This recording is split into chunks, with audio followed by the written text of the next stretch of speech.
Hi, I'm Joe Moscatiello, and I want to welcome you to Peppino's. Hi, I'm Joe Moscatiello, owner of Peppino's Italian Restaurant. And I want to thank you for your great support for the past 18 years. My original Peppino's has been able to add something new to the menu, introducing my new Martini Lounge. It's comfortable, a place to hang out with your friends. Order your favorite drink or try one of my personal favorites. Either way, you'll love our new addition. Happy hour is from 3 to 7 and features tasty appetizers with entertainment on Friday and Saturday nights at the original Peppino's in Lake Forest. Come join us tonight.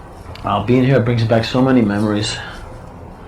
I remember when my mom used to call my name out the window when it was time to eat.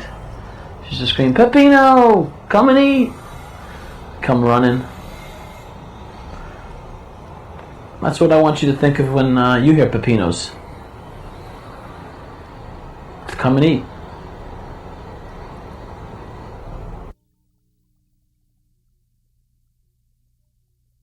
Bro, you're the nicest UFC fighter in the world, dude. Shout out Basement Talk, man. I'm gonna bite at least 2 of your ears off. I make more than $1 million in a day sometimes. You better run. We are rolling. Are we rolling? Rolling. This is good. Yeah, We're back. We are. I'm gonna try to keep my hands still so I don't keep bumping into the microphones Good. like. If you need to bump into Kobe, you're allowed to. Yeah, you can bump into me. Cheers, Cheers, boys. Hey, cheers. Let's start it off right. Welcome back sir. to Basement Talk. Welcome back. Welcome. Yeah. We're here at Joe's Italian with the main man himself. The main. We man. love this place. What a beautiful day it is out here, too. Yeah. This is great. It's active in Ladera right now. It is incredible out here. We don't have any reflection coming in. No, it's perfect. We're looking good. But this is actually maybe our second attempt at this. I did want to I want to talk about it right away. The whole mess up that happened. These people, we've never even talked about it yet on our show, but I learned that if you drop a hard drive off this amount of height, you can lose footage. So It's kind of like dropping a baby. Yes. So, You gotta cradle it. So there was an accident there, and man, was it devastating. But here we are today, back, and I appreciate you even doing this again. So Yeah, thank you so much. Thank Joe. you so much. Take 2, baby. We're Take gonna do a better job than we Better did the than first time. first time. Exactly. I don't know Love it. how, but we're gonna attempt it. Yeah, no, we are. But Big Papa.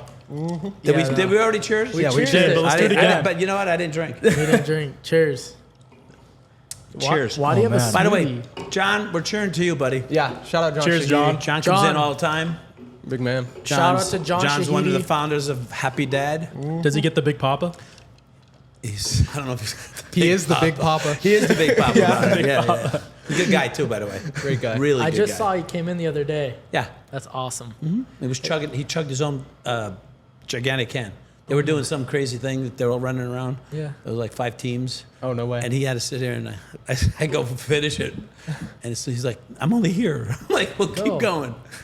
I love it. Well, Yeah. Joe, I want to ask you, 40 years of being in this business, obviously we had our little mess up there, but how many times have you kind of had like a setback or thing that maybe, held you back from achieving your goals? Well, being 40 years in business, you're going to have ups and downs. It isn't always up. You're going to have some downs, but you got to look at it as a 40-year stock, for example. When you buy it at the beginning, it's down here. At the end of 40 years, is it going to be down here or is it going to be up here?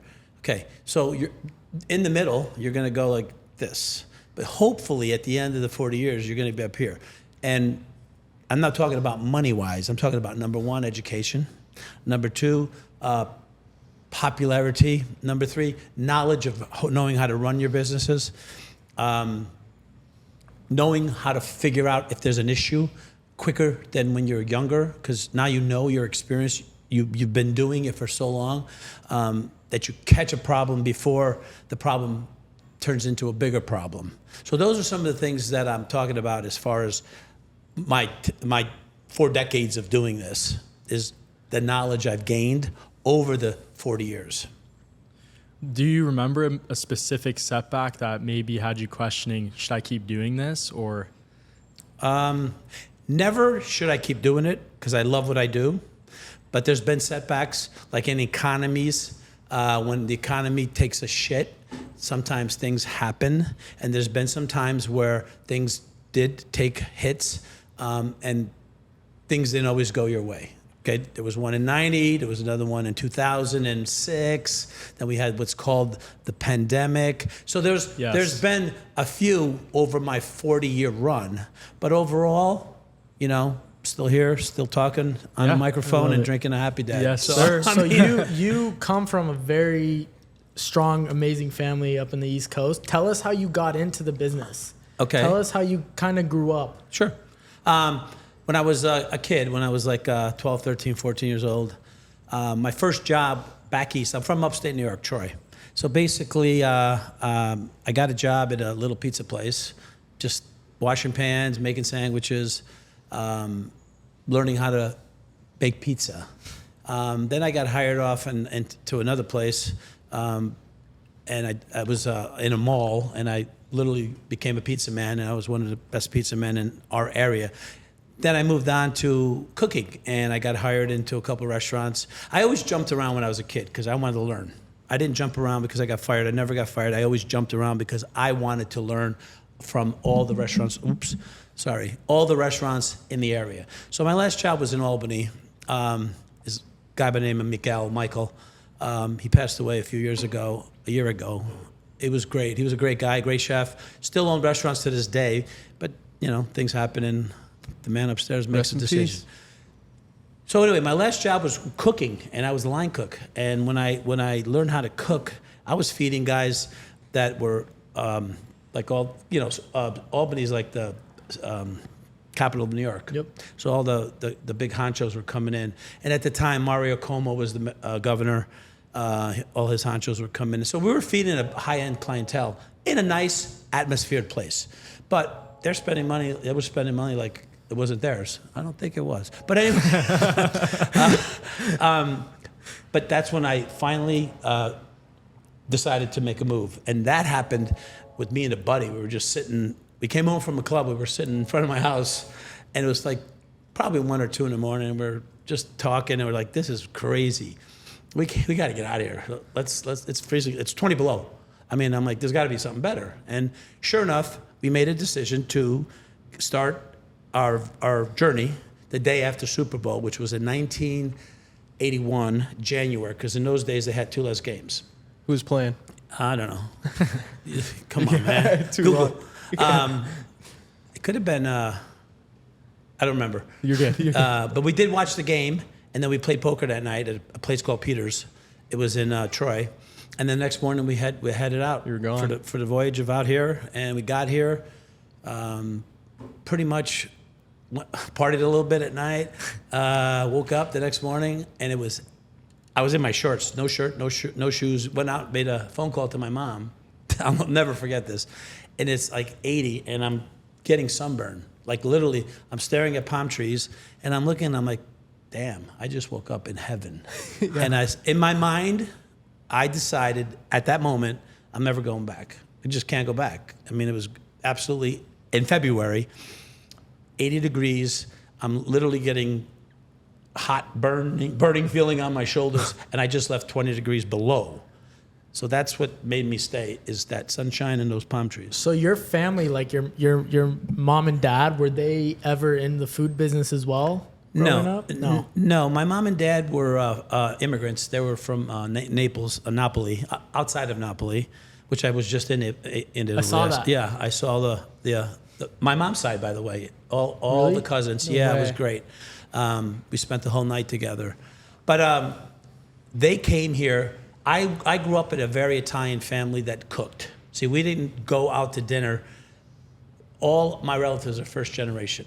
I'm sorry, they're immigrants. I'm first generation. So they all came to America in the late, I was born in 62, so they came in like 55 to 60, all of them. And the whole area came. So that like our town was full of little Italians from the same village outside of Naples. It was called Cervinar, Avellina.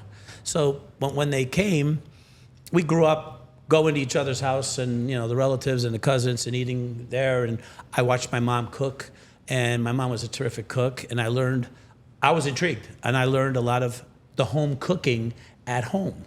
You know, the meatballs, the sauce, the eggplant, the generic things, the things that make a real good Italian restaurant real good. Like you do the gourmet stuff. My mom never cooked seafood platters. My mom never cooked chicken marsala or veal. She cooked veal parmesans, but we didn't have the budgets at home when we're kids to do the things that I have on 80% of my menu. We had home cooking, good lettuce, good escarole. We had meatballs. We had brajol. We had. Oh man. Yeah, I know. Like the sauces Got my were mouth made watering fresh. over here. Like my mom we used to go pick tomatoes, and we would pick tomatoes once a year, and then she'd jar them. We would do all the stuff that when you start off with great product, you're going to end up with a better product if you know what you're doing. It's authentic. Period. Yeah. If you don't start off with something good, you're never gonna end up with something good. 100%. Again, my hands get in there. No, you're good. Let's Don't shake. worry. How important is that too, having a good product? I'm guessing, like, have you done any marketing for your business when you were growing in the initial stages, or was your product so good that people just kept coming and referring people? Well, the most important thing is buying the right product to start with, and ending up with a great dish. Like, for example, a shrimp scampi is not good if you don't buy the right shrimp. I've always used gigantic shrimp. I use U10s, Ocean Garden, they're Mexican white. But that's just an example of one. I don't buy product for the price. I buy product for the quality, and then I price it accordingly. Some people buy cheap stuff, and then they price it a little cheaper, but you're not gonna get, like, tomatoes. You don't put sugar in tomatoes. If you buy a good tomato, it's sweet. It's got its flavor. You don't need to put an additive into something that's not necessary if you're buying the right product. What was high school Joe like? High school Joe, I had a great time in high school. Didn't really do great. I mean, I had a great guidance counselor. I used to date her daughter. Attaboy. Yeah, but she was great, Mrs. Mihar. I had a great time in high school, honestly. I graduated. I got out in 4 years. I did go to a little bit of college. It was Schenectady Community College for culinary, but the teacher was a moron. He was trying to teach me how to fold napkins and cut onions. I was like, dude, I'm so past you. I quit, and that's when we decided to get out of there and come here. And I was wasting my time. It was like 30 miles away. My parents were like, you're not even going to school. I was like, the guy doesn't even know what he's talking about. He's way behind me. I should be the teacher. He should be the student. So that was my schooling. I did go to school here in my first year. I was just trying to, meet some people. Yeah. I did do half a semester here, but that was it. Yeah. My schooling came from School of Hard Knocks. I learned my trade on the streets. That's awesome. If you never stepped in the kitchen, what do you think you'd be doing? Oh, God. I mean, there's a lot of things I could be doing. Business oriented something. Yeah. Real estate is good. I couldn't be a guy sitting behind a computer. I couldn't be an accountant doing books. I couldn't be anybody. I'm a people person. I could sell houses. I could sell cars. I used to sell cars. Yeah. I mean, I could do that. Yeah. I am someone that needs to be interaction with other people. People person. Yeah. I mean, people tell me all the time, man, you're a natural. You could sell anything. That's what I would like to do. If I wasn't in this, because I'm selling food, but it's the same scenario. But to answer the question, not ever be in a room alone. Yeah. And there's one thing too for you guys watching that have never actually eaten here. I hope you guys all come and eat here. Please. But, Me too. But something that you do that we go to restaurants all the time and you don't see the owners actually hands-on. You will go to every single table and you'll ask them how their meal is. You'll say hello. You're very hands-on and you're very good with your clients. And kind of going a little bit further back, when you started the chain Peppino's. Yes. So you had how many restaurants at once? I had one, and then I built it up to 7. Yeah. So you've built a very big name for yourself. And I know, because I've seen it, because I'm still coming here and I'm still eating here. Uh-huh. There's people that are eating here at Joe's. Correct. That were eating at Peppino's years and years and years and years and years ago. Decades. 100%. Decades. Like kids that were not born and now are in their 50s and 40s in that area and have kids, and some might have grandkids that were in their 50s and 60s. Wow. So I'm feeding 3-4 generations, and there are many employees that used to work for me, because I had thousands of employees over the years. They're all coming in and telling me, I used to work for you at Tustin. No, I used to work for you at Laguna Niguel. I used to work for you. And they're all in their 40s now, and they all have kids. But it's really a wonderful thing, because you can't pretend to be me. The 40 years of being in this business and being Peppino's and now being Joe's, you have memories with a lot of different people. People that have moved out of state come into state and they find me. And the word's out, everybody knows that the original Joe Peppino's is here in Ladera Ranch. So all the other ones that pretend to be Joe's, Peppino's, or whatever they want to call themselves. Anyone named Joe, it doesn't count too. Well, whatever. You know what? The best compliment is when someone wants to pretend to be you. 100%. That's true. That's the best compliment you could have. I'll leave it at that. Of course. And going again to where I saw recently got in touch with Dana White, and I know you like Dana White a lot because we send each other Dana White videos back and forth. I know. Yeah, Dana White's one of my most popular persons right now in this decade. He speaks his mind. He speaks the truth. He's not afraid to do what he needs to do, and he says it. If you don't like me, F off. And I'd like to have him come in. Dana, come in. Dana, come in. Dana, best I meal think of he your will. life. I think he He'll will. come in. And I know you got Howler Head in here too now. Yeah, we saw it. Which we is saw Howell. amazing. Get a little monkey bomb He going. They loves do that. shots. Him and this together. I little guess monkey there's a bombs. shot. Yeah, They're called the monkey bomb. Yeah, it's like a sake bomb, but Yeah. with the happy dad. Yeah, It's pretty cool. Yeah. Joe, so you said you had 1,000 employees, which I found pretty shocking. I mean, what do you, with that experience, what do you look for when hiring an individual? What do you mean 1,000 employees? You said you've had over Over thousands 1,000. of Oh, yeah, yeah. Okay, got to remember, 7 stores, 40 No, years. yeah. I've had probably 5 to 10,000 Yeah. employees. Okay, 5 to now, 10,000. over that 40-year run, how do you find them? Or They come- what do you look for when hiring someone? Well, I look What's for very personality. special? I look for personality, hardworking, dedicated, and loyal, and honest. You want to try to find someone that's not going to rip you off. You want to find someone that's going to come in and show up on time. You want to find someone that's going to not have to be told every single time what to do. I mean, these are all traits that I do, and I expect it done. And when you find that person, admire them and thank them, and that's what you want to. And then that kind of I get told by customers all the time how our crew, this crew right here in this restaurant, is wonderful, is awesome, and they're all very happy. They're all content, and that shows a reflection. Sorry, on me, because and my girlfriend Denise, because she does the hiring. I got to bring her up. She's part of this organization, a very big part of it. But when we do the hiring, she's the last person. She's real good at picking someone she thinks is intelligent. I go for the back. I run the back more than the front, but she does the front. But when we pick, it's personality. You have to be upbeat. You have to have a smile on your face. I'm always walking around going, I don't see your teeth. I mean, things like that are very important. But then they get used to it, and they all, if you have them all on that path, then they all see each other happy, and they're happy. And then the customers notice it. And my customers are like family to me. I mean, I know people for decades. Yeah. How does it go from years and years ago hiring to now? Because the prices, you have companies like In-N-Out and all these fast food chains that are Raising paying up so the much. minimum wage. Well, and all that. In-N-Out is a fast food chain that pays probably above standard, but they're a hamburger joint, and you want to work in a hamburger joint? Great. You could work in a hamburger place and get paid $22 an hour.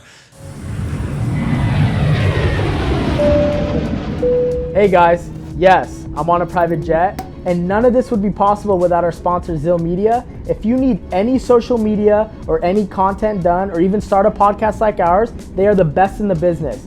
Go to zillmedia.com and mention Basement Talk for a discount on their services. Now let's get back to the episode. Let's get off this fake jet. Go get back to the episode. But no, what I was talking about is because me and Kyler, we're starting to grow the business. The business is actually growing, and you need to come to our office now. I will. And I do remember the question you just asked. Yeah. And we're getting a new space, which is amazing. This is the first time I'm Shout out, announcing it's gonna it. be So super we're getting cool. a new studio. We're moving upstairs. Oh, beautiful. Which is fantastic. So we're slowly in the process of kind of learning how to hire people, making sure we're hiring the right people. It's starting. We're still in the early stages. We're in the early stages of learning how to hire people, and we're having people come into our office that are asking for pretty outrageous hourly pay. So Well, how do you deal with that? this is different. We're in different atmospheres. I have servers, cashiers, bartenders, busboys, cooks. Okay, so the back end does get paid more because they're back there working their ass off, and they get paid more than hourly than the front. But the front, I'm blessed. No fast food chain could compete with my front, no matter what they pay them. Because here, they're getting paid, and then they're getting compensated by the customer. The better job they do, they get a tip. It's called to ensure proper service. And hopefully, people understand that these people that are working in the front are working their ass off for to pay their bills, and they're generous, not overly generous, but generous enough to understand that this individual, whether it's a bartender or a server or whatever, and they're all sharing the pot. Everybody gets a little piece of the pie, are generous enough to give the right amount. And some people do, some people don't. And I always wish that people would understand how hard these human beings, whether it's a busboy, whether it's a cashier up front, whether it's a bartender, barback, a server, they're all working their butt off to pay bills. These people, a lot of them are going through and they're going to college and then they're going to leave. But some of them are here to make a living and pay the rent. I mean, they're not all on their way to become Mr. Engineer or doctor. I mean, some of them, yes. But a lot of them, and this goes to say in all restaurants and even hotels and a lot of places where you're being tipped, that's their career, that's their job, whether it's part-time or full-time. Sometimes they're moms, sometimes they're just, they need a part-time job to help the husband if they're married or vice versa. But they're not just here to make a little living because they want extra money. No, this is a job, and they're paying bills with this job. And you're hiring, you need to find quality people, and then you need to go out and scale out what your scale is. There's going to be a ratio, and that's what my girl does for a living, by the way. She basically, she goes, okay, I need an executive to do something, whatever he may be or she may be. Well, then you find out what the scale is. The scale is $50 to $100 a week or an hour or whatever it may be. And then you got to go, okay, when I interview this person, I have a scale. What am I going to give this person to keep this person so that the other person next door or next week takes them from me after you get them kind of comfortable and trained? So, yeah, it's a competitive world, but if they like working for you, number one, you pay them fair, you give them an opportunity to grow, they're going to stay with you. And that's what, your company should be doing and looking for when you're hiring. I don't know how many you're going to hire, but have you come across like other restaurants, not specifically Italian, or other restaurant owners that come in and they eat at your place and they try to kind of poach your best servers? No. No? No. I actually have other restaurant owners that come in and talk to me and introduce themselves. There was one here last night. He was the owner of Alsa's. Awesome. In Super RSM. cool. He came in, him and his girl, and they were literally sitting here and they were introduced themselves, and I shook their hand, and he invited me over. He says, your food is phenomenal. And I said, thank you very much. And we actually had a conversation for about 15 minutes. It's about Yelp, but it's just he laughs because when someone's a jerk on Yelp, I'm just gonna tell you, go bye yourself off. I feel like Yelp is majority of it. It's a lot of negative. Yeah, what's funny is he came in and he showed me the same Yelp that the person Yelped him and me at the same time. thing. I got a snapshot of it. I was like, word for word, and we were laughing. I'm like, You just copy pasted it? I think so. Wait, could you delete your Yelp reviews? Or No, you can't delete them. No. But you could flag them, or you could tell them to go after themselves. I know when me and Kobe worked at Because you know what? dealership, Usually we read 'em when all the it's time. that, it's. I don't want to say it, but usually it's an idiot, Yeah. and they want to be food critics. God bless you if you want to be a food critic. How mu- Cheers how- to you. how- Cheers to your 1 stars, Cheers. everyone. How Because you know serious- what? Here's where I take the word of the people that are here. Yeah. The customers are here, and I take care of them. And if there's a problem and you don't have the guts to come and tell me, and you have to go home and not type, that big of a problem. Go home and type. Yeah. 100%. How realistic do people actually take those reviews? How much does it play into your business? I don't think they take them. I think they laugh at them. Yeah. 100%. I think when you think you're a food critic and you give a 1 star and you talk your whatever BS you talk, I think people sit home and laugh because that's what he told me he was doing. Yeah. Because honestly, we were cracking up. Oh, they're funny. And I'm like, dude. it's not sincerely necessary to do. Yelp is uncontrolled, number one. It's basically a free-for-all. And if you believe on everything that they say on a Yelp, it could be a competitor. It could be someone that doesn't like you. It could be someone that like this guy, last night in particular, he went to his whole Yelp page, and it was every Italian restaurant in the area. He gave him a 1-star. I'm like, what? Every one. Yeah. I don't want to name them all, but every single one was a 1-star. He's just an angry New Yorker or something? No, he's just a douche Yeah. that wants to go give 1-stars to everybody. He'll be flagged and probably deleted from Yelp because that person is not real. Anyway, Misconception. Back in your Peppino days, Yes. what location was your favorite? Like the one location where you were looking forward to going there? well, I started in Lake Forest, so That's the one I at grew that up going point to. that was my only one, so it was where I started. But then I branched out and I did one. Number 2 was the Mission Viejo one on the lake. Then I did Aliso Viejo. Then I did, what did I do next? Foothill? Laguna Niguel up on Clubhouse. Then I did Tustin. Then I did Orange. Wait, was Lake Forest the Foothill one? No, Lake Forest was on Rockfield and Lake Yeah. Forest. Oh, okay. That was I opened my first restaurant, that one, in 1984, April 16th. It was just me and 2 other guys, period. And then my dad and my sister Gina, that's no longer with us, she passed away, they flew out the next day. And that was the beginning crew, basically. And we just started scrubbing. You know what's funny is, this is cute. I love all you guys, but everybody's my favorite a first customer. They'll come in and go, "How was your first customer?" And I was like, "Okay." "How was your first customer?" I go, "Oh, okay." So like 1,000 people have told me they're my first customer. Yeah. And I said, "Oh, I only did $66 my first day. How could that possibly be? Because if everybody was my first customer, I would have done freaking 20 grand that day." Yeah, you would have been out. That must have been In their heart and soul, they're being very honest that they were one of my beginning customers. But my first customers were $66 worth the first day. I know, because I was just cleaning and scrubbing and trying to figure out how am I got the going to get receipts. this place and change and whatnot. Kyler and I have been coming to your restaurant since we were babies. Yeah. And We were your second customer. Okay. And it was like a Friday night once, and we were with my parents, and I made Kyler laugh so Well, I hard. overate on the ravioli too.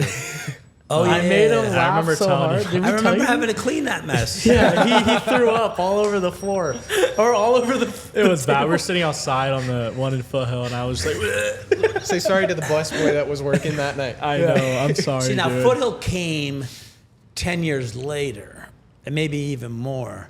I opened Foothill. Yeah, that was like My dad owned the coffee shop next to you. Yeah, I Yeah. remember that. Yep, That's which crazy. is awesome. And then my aunt Elise, Okay. her and my dad ran the shop, and then my dad's in a whole separate business now. But we used to go eat that at your restaurant every Friday. Friday was our day because we would load up on the carbs, and then we'd have soccer on the weekends. So we'd play super good. So we okay. could run forever. Hey, didn't you go soccer almost become played, a star? I played professionally. Professionally? Yeah. Yeah. So it was the Pepinos. Now he's a washed-up podcaster. Yeah. Dang. No, I'm kidding. I'm kidding. Hey, No, he's getting look, into shape. We're though. getting there. Look, We're wait, doing well. he's not doing soccer now. He's doing podcasting. Joe, can you Yeah. tell though Yeah. he's been working out? He's been on I his actually grind. got back. I've been going every day. Christian watching this isn't going to be happy I'm drinking this. Neither is Todd Norman. Yeah, his, Oh, Todd? his trainer Todd- guys. all I know these guys- Todd. I've known Todd for 30 years, Yeah. 30 plus years. Todd's Todd amazing. came on our show also, but all these guys. He was a have classic. I watched it. Been, yeah, Oh, that's Yeah, I awesome. love Todd. That was a He good was show. truthful too. he was doing. Yeah, he had a really. That good, was that was a good. really good episode. Yeah, But got we gotta this in the have program. him come to our office soon. I will. Yeah, come Yeah, check it yeah, out. sure. One love would it. be sick. I was wondering, so you've been in the industry as long as you have. When you see like new restaurant owners starting out, what's like the biggest misconception that they don't get? Okay. First of all, when a new restaurant owner is going to open a restaurant, if they don't really know what they're doing and they're just putting money into a business and hiring a manager or hiring a cook and relying on all that, and they don't know the business themselves, their failure rate is much higher than if you're in the business and you know the business. You can always hire someone to do your back end, like the books or with QuickBooks nowadays, you can always hire that. You can't hire the experience of knowing when your sauce is wrong or when your food isn't coming out right or when your service isn't right. You have to know that. And the individuals that go in, and you have a lot of people that are opening restaurants because they think it's a money maker. And they can make you a living, but they're not as good as they used to be. Yeah. Right now, it's like a dog-eat-dog world.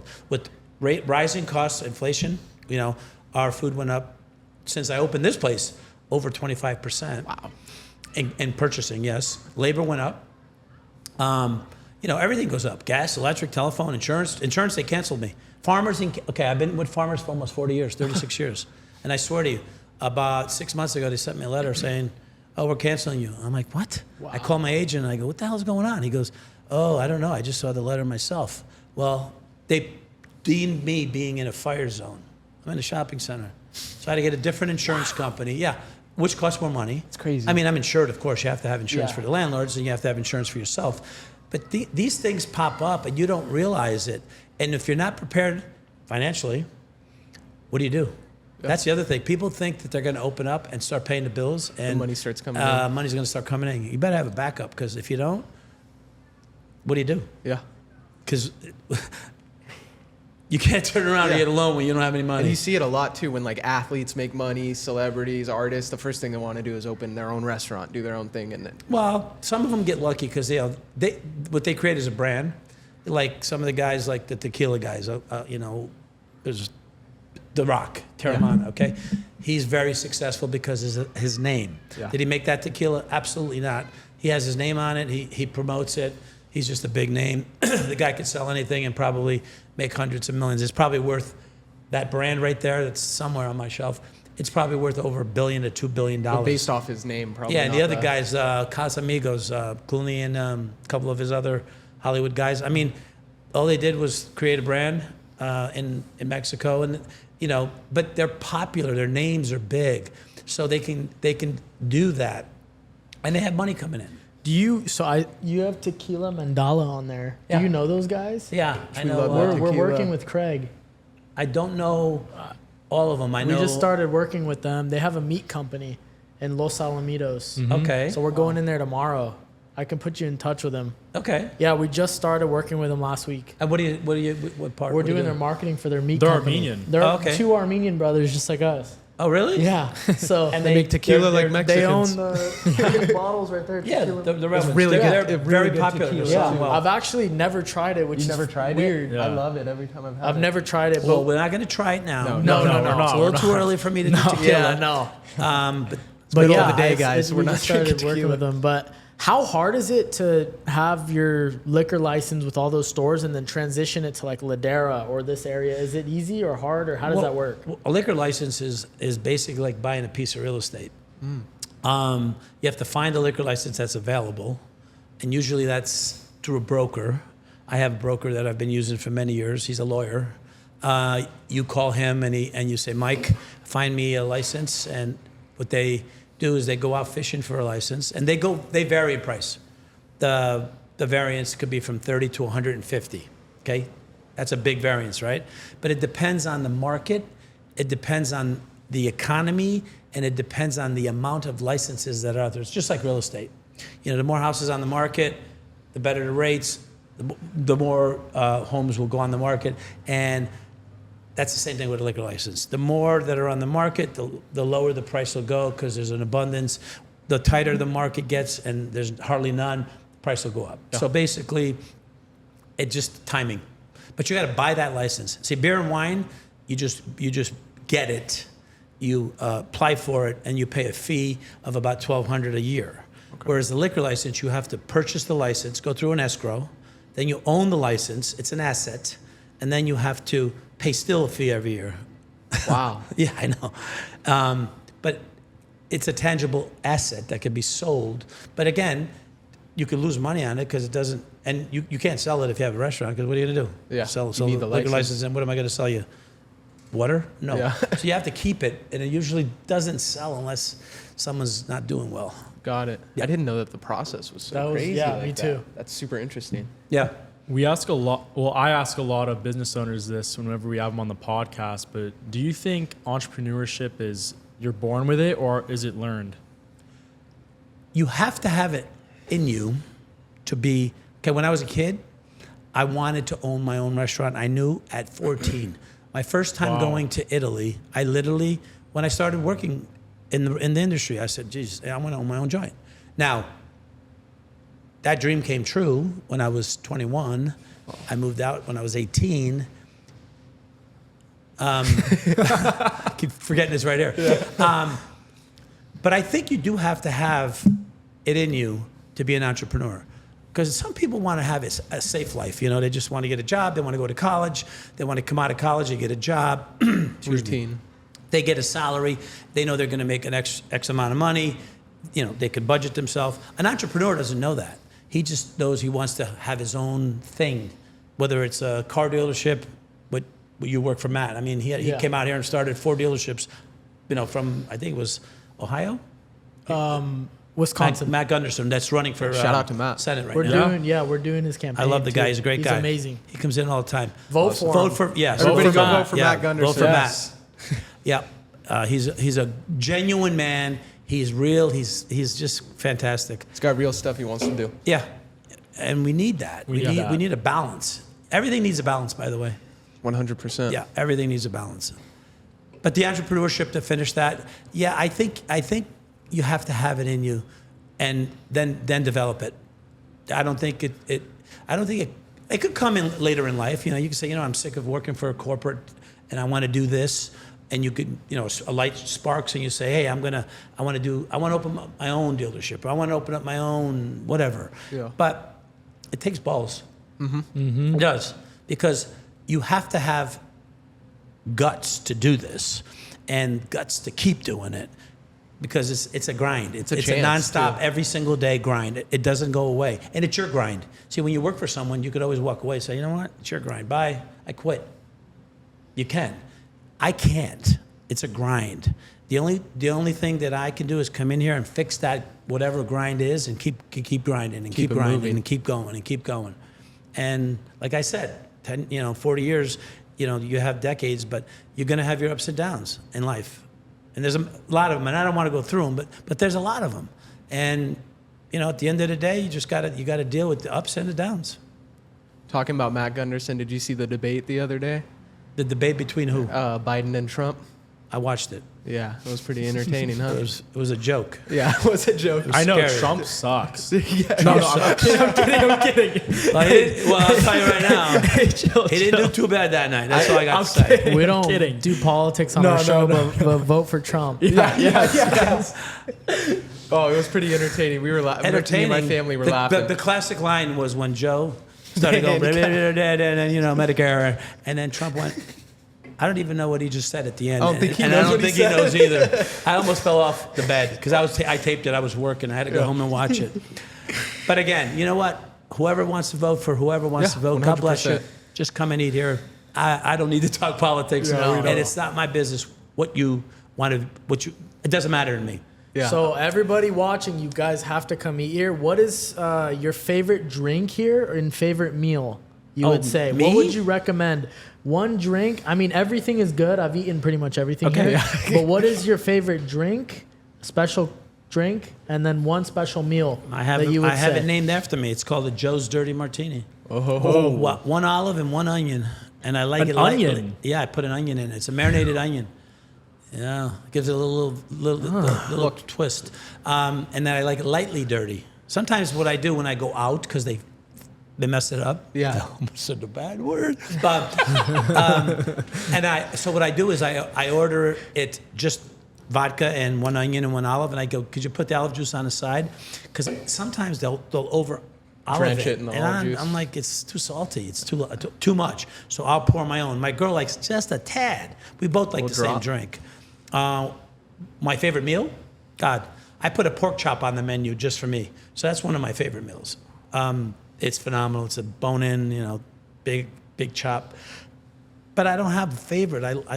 I try to eat something different every night. Guys, they're all good. It's everything is I mean- fantastic. And what's cool is you'll get to meet him. Yeah. I'm always here. He's here. Most You'll of the get to time. say- That's a go quality say you hi. don't find at other restaurants. The owner who's into the business knows everybody. Hands-on. It's a Yeah, family I atmosphere. do try to get to every table, like you said. There's some tables I miss, you know, but I walk around and I convert to behind the bar. I go out to the patio. I mean, and a lot of people enjoy it. You know, I clean plates. You know, people are like, why are you picking up plates? Because they're dirty. They need to be picked up. Of course, I'll be like looking at a busboy going, what are you doing? Why do I got plates in my hand? And is there anything we can look forward to for the restaurant or anything coming up for you? I saw an Elvis ad. Elvis played. He wasn't Elvis, but he was Close to him. He was good. Yeah. He performed. The next performer will be a Frank Sinatra performer that does Frank Sinatra. He'll be here on the 11th because we're closed 4th of July, which is this coming Thursday. So I'm doing music on Thursday nights. I don't know who's the following act, but yeah, every Thursday night we'll awesome. have I try to put lively entertainment, not just Dude with the guitar. Yeah. No, not. But most of my guys and girls that perform are really talented and they do a great job, and it's fun because it's out in the patio. Weather's nice now. Yeah. I had to wait. Man, it was like a long winter. Yeah. I It know, cold. it's It been was raining a cold. lot. Yeah. Joe, I wanted to ask you too, what's the perfect day for you look like? The perfect day? Perfect day. You could do anything. Unlimited money? Unlimited money. Sure. Unlimited pork chop. Unlimited pork chop. Wait, the perfect day? Perfect day is just to wake up healthy, be with my girl, go maybe to Laguna Beach, have a wonderful lunch, walk around, get a gelato. They should put a gelato store right next door to me. Someone should do it. Wait, there's a That's gelato? actually The- so that would- smart. they The make a Z Pizza killing. went out. They closed. So Z there's- Pizza's there's- out? Yeah, they're gone. So basically, right now the space is hollow. I put it on my Facebook, Ladera Ranch Facebook How page. much is it? You Oh, think? we could get a gelato place. How much would it be? Yeah. The rent? I don't know. I don't know anything about it. People are asking if I would do it. It's no. I'm not doing it, but I think This it's video gets a great 100,000 idea likes, we'll because buy there it. is no gelato place in this area. Would you say? He's saying 100,000 likes like we're going to get that. Yeah. Like, No, wait, that's what I'm saying. damn, maybe, I hope. What? No. I said if this YouTube video gets 100,000 likes, Basement Talk will get it. Yeah, we'll buy it. Okay. Teachers how to make gelato. yeah, that'll. Yeah, you have no. We'll have Joe There's some working good it. gelato stores that are out there. They just need to understand that this is a great area. Yeah. There is not one around, and it would be next door to an Italian restaurant that's pretty damn busy. And Make a killing. it would. Not only me. There's a bunch of restaurants in here that Yeah. are doing really well. Finally, they got the crappy pizza I out think of they here. would do very well. That would be my best scenario for what should be next door. Yeah. Not another sandwich place, or not another pizza place, or not another hamburger place. I mean, anyway, that's just my thought. We'll see. That'd be awesome. That sounds like a good day. I'd be getting though. gelato. We'll see. Simple, easy day, but give the guys or girls motivation before Girls? we go. Wait, there's girls that watch We have this? girls We have watching the pod. 96% Hi. male viewership, but give some advice to everybody Okay, before we wrap it up. Well, we're just starting it, and it's going to be today. It's called Take It Back Tuesday. So Take Zach It Back does Tuesday. throw it back Tuesday. No, Take It Back Tuesday. I got a special on all my my drinks. Every Tuesday, the specialty drinks, even the Joe's Dirty, even the Cosmos, and whatever's on the drink list. Marinated onion. They'll be Take It Back $4. So they're going to be. It's like a specialty Tuesday day. I'm not calling it Teeny Tuesday or Taco Tuesday or anything. It's just Take It Back Take it Tuesday. back. Take what it back What it means Tuesday. is I'm going to give you a deal on those drinks. Awesome. Just the drinks You on hear that? that sheet. That means we're getting drunk tonight. You hear that, guys? Zach- Deal. Zach's doing- So instead of 17, they're going to be $14 a drink, which is Wow. a crazy price. So that's for women and men, but women, Yeah. those martinis. Women, Yeah, you might you get them guys on come in. Wednesdays. But thank you. No, No. No. we'll do them on Tuesdays for now. Thank you so much for coming Yeah, on. we appreciate Thank We you. really, really appreciate it. This is the first of many. Yeah. Okay. We're going to do 100%. more of multiple, this. multiple Yes. shows. We'll have a third. I'm happy to Yeah. retake. Yes. No, this is Yes. Uh, so fun. You got to come to our studio next time. I will. Yeah. No, it's Awesome. awesome. bro. But Kyler, Zach, it's a pleasure. Everybody watching, thank you guys so much. Yeah, thank you Please- very much for the loyal support Exactly. over the last 40 years. And come and see me. Say you saw the show. I'll buy you a drink. There we go. 100%. You hear That's a that, guys? promise. Say We'll you clip see- that All you one got to out. do is say you saw the show, And Joe buys your beer. And subscribe. And Subscribe. subscribe. Subscribe. You have to Subscribe. Better yet, subscribe and I'll buy you a beer, Yes. right? We love that. Let's Show get them let's get some followers for these Let's guys. go. Yes, come we on. All right, appreciate guys. it. We'll see you guys next week. Twerking Cheers. Tuesday. Salud. Salute.